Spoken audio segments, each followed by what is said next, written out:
Panood niyo po ba yung recent live sa Netherlands kung saan ini-interview ng ating mga kababayang OFW sa Netherlands si former ES Mediel Dea.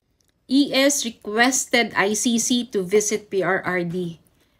But he was refused. No? Tinanggihan po siya ng ICC na makita si Tatay Digong.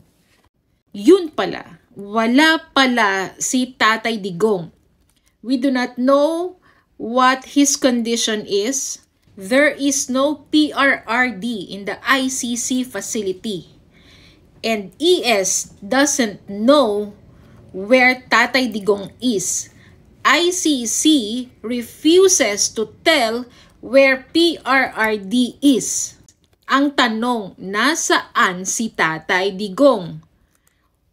We are all assuming na si Tatay Digong ay nasa loob na ng ICC facility at andun na yung ating mga OFWs. This is very concerning. Posible ba na nasa hospital si Tatay Digong? Ang nakakabahala dito, nasaan man si Tatay Digong, hindi rin nila dinala ang kanyang mga gamot. Wala siyang kasama, mag-isa siya. This is concerning po. Dahil he is not being accorded his rights. Isang malaking tanong ngayon, asan ang due process para kay Tatay Digong? Ang kanyang fundamental rights ni PRRD at ng kahit sinumang citizen ng Pilipinas ay hindi lamang yon nakalagay sa 1987 Constitution, kundi meron din siyang rights under International Convention on Civil and Political Rights. No? So kahit saan ka man magpunta, you are entitled to your human rights, your fundamental rights. Ano-ano ito?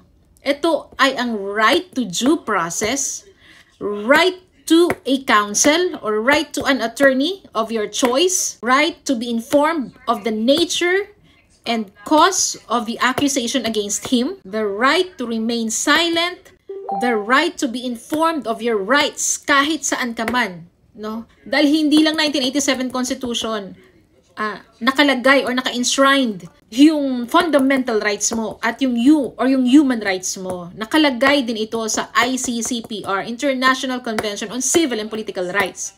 Even the right against torture, cruel and degrading treatment. Asa na po yung maayos na treatment? Apparently nawawala si Tatay Diggs. Yun ang malaking tanong. Nakakabahala ito dahil diniprive na siya sa right to counsel or right to an attorney. And yet, ma-inform lang din yung counsel niya sa kondisyon, sa whereabouts ng kanyang kliyente, sa kondisyon ng kanyang kliyente.